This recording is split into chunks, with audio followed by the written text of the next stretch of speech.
Goeiemôre vriende, hierso op die maandagoggend 3 November 2025. Ek hoop sommer net vir julle 'n wonderlike en 'n geseënde week wat voorlê. Kom ons raak net so vir 'n wyle stil.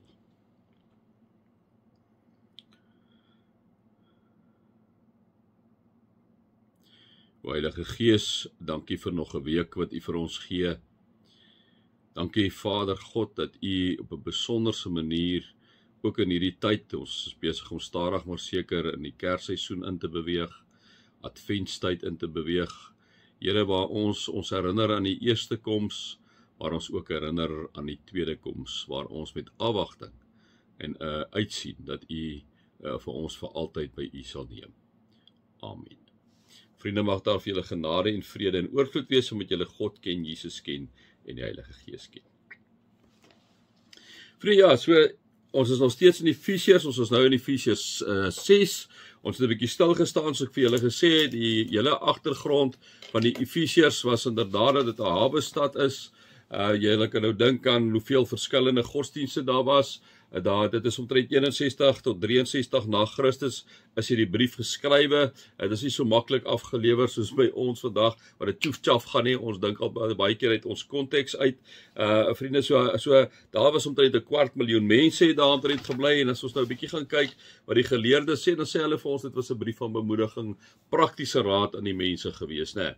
So in hierdie hele gedeelte wat ons nou met mekaar gedoen het, sonder dat ek nou weer alles gaan doen, vriende, is dit maar Paulus wat net kom praat met hierdie gemeentetjie vir hulle kom sê, hoor hierso, julle weet natuurlik dat julle nuwe mense wat die beeld van God geskep is, en julle moet volkome lewens volgens die wil van God en wees heilig.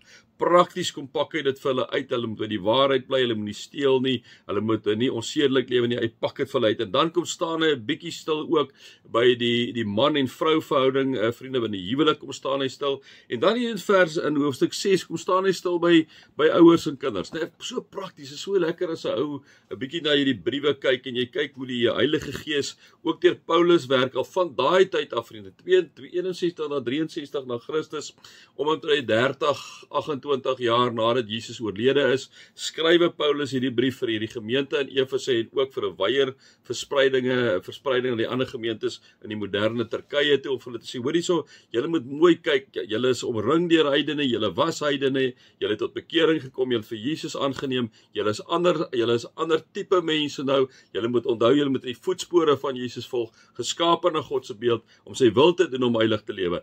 Daarom kom sê ek vir julle die volgende, Paulus eintlik in die brief van Efese, né? En nou kom sê hy hierso in Efesiërs 6, kom sê hy, kinders, wees as gelowiges aan julle ouers gehoorsaam, want dit is wat die wet van God vereis. Eer jou vader en jou moeder is 'n baie belangrike gebod, kom sê Paulus. En daar is nog 'n belofte by, sodat dit met jou goed mag gaan en jy lank mag lewe op die aarde. Vriende, dit is as ons met ons jong mense, met ons kinders kan praat.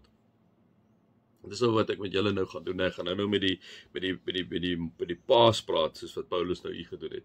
Maar as ek 'n bietjie met die kinders kan praat, met die jong mense kan praat, dit is so belangrik. Kyk 'n bietjie hoe julle praat met julle ouers. Nee, hierso staan kinders, wees as gelowiges, nie net sommer net nie, as gelowiges. Wat is 'n gelowig? 'n Gelowige kind of 'n gelowige jong mens is iemand wat sê, ek is 'n disipel van Jesus, ek wil in sy voetspore volg, ek wil graag doen wat hy doen. Dit is wat dit beteken as jy 'n kind is wat gelowiges is. Kinders, wees as gelowiges, né? So dis nie sommer net so nie, jy's 'n gelowige, en wanneer ek en jy inderdaad gedoop is as 'n kind alreeds, en God het vir jou kom sê, jy is myne, as jy mos binne in hierdie asem van Christus, as jy in die Heilige Gees en God die Vader, word jy groot, jou ouers leer jou oor Jesus, die kerk waarin jy is, leer jou oor Jesus, so jy kan nie anders as om 'n gelowige te wees nie. Wanneer jy 'n gelowige is, moet jy tog aan jou ouers gehoorsaam wees. Kinders, wees as gelowiges aan julle ouers gehoorsaam. Dit beteken as pa en ma vir jou iets sê, moenie sê ag nee nie. Nee, luister mooi. Natuurlik met pa en ma alles ook met die pa en sy ma's van hulle kant af ook weer reg en billikheid laat geskied. Nou, soos 'n groot verantwoordelikheid ook op die ouers. Hoe praat die ouers met julle as kinders? Ek sê altyd vir die ouers, moenie skree op jou kinders nie. praat mooi met jou kinders. Moenie kwaad raak en dan vir jou kinders goed toesnou nie. Hou kry jouself lekker onder beheer. Gaan sit by jou kind. Verduidelik vir jou kind as iets nie lekker is nie, sodat jou kind kan verstaan. Ja, wees ferm. Ek dink is baie belangrik dat 'n ouer inderdaad vir sy kind baie duidelike riglyne daar sit. Ek al baie vir julle gesê, soos 'n vliegveld in die nag, die liggies is daar, die loods met die vliegtuig kom land daarso, hy sal weet hy's veilig. Hy kan natuurlik op enige ander plek ook land, dan gaan hy verongeluk. En ouers se groot werk is om inderdaad soos daai loopbaan in die nag baie definitiewe grense vir die kinders daarsoos te stel. As ek kyk wat in Amerika en in Europa aangaan, het ouers totaal hulle rol geabdikeer. Totaal. Hulle luister en die kinders het na die ouers geword. Jy kan nie dit doen nie. En daarom is daar baie keer 'n disrespek teenoor kinders teenoor ouers. Ouers se groot werk is, een van die grootste werk is om 'n struktuur, 'n veilige omgewing vir jou kinders daar te sit. Jy's verantwoordelik vir jou kind. Jy's verantwoordelik daarna dat hy nie enige partytjie kan bywoon nie. Jy's verantwoordelik daarvoor dat hy nie sommer na enige maat se huis toe kan gaan nie. Jy's verantwoordelik daarvoor dat jou kind nie lelike taal in jou huis goed gebruik nie. Jy's verantwoordelik daarvoor om jou kind van kleins af te leer om respek vir jou te hê. Jy is ouers verantwoordelik daarvoor dat jou kind te alle tye luister wat ek en jy sê, né? Wanneer ons daai omgewing skep as 'n ouer, dit is wat die ouer moet doen. Dit is die ouer se werk.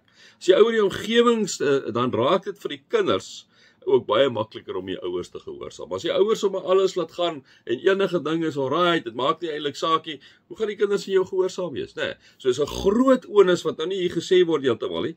Is 'n groot onus wat op die ouers berus om die ruimte te skep, om 'n definitiewe struktuur te skep binne in jou ouerskap vir jou kinders, om te sê, my kinders, hiersoos in my huis is dit die reëls as 'n gelowige ouer.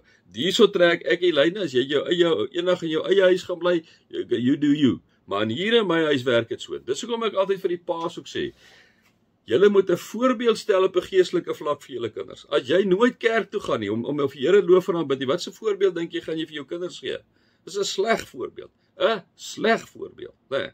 So jy as ouer moet 'n voorbeeld stel vir jou kinders. Jy moet 'n voorbeeld stel as pa hoe jy met jou vrou praat, as ma hoe jy met haar man praat, hoe jy met hierdie kind se pa en ma praat. Hoe praat julle met mekaar, né? Dit is hoe jou kinders teenoor jou optree. So wanneer ons oor die kinders praat, om hulle ouers gehoorsaam is, begin dit eers by die ouers om by wat se voorbeeld hulle stel. En as jy 'n gelowige ouer is, het jy die Bybel met legio voorbeelde hoe moet jy optree, né?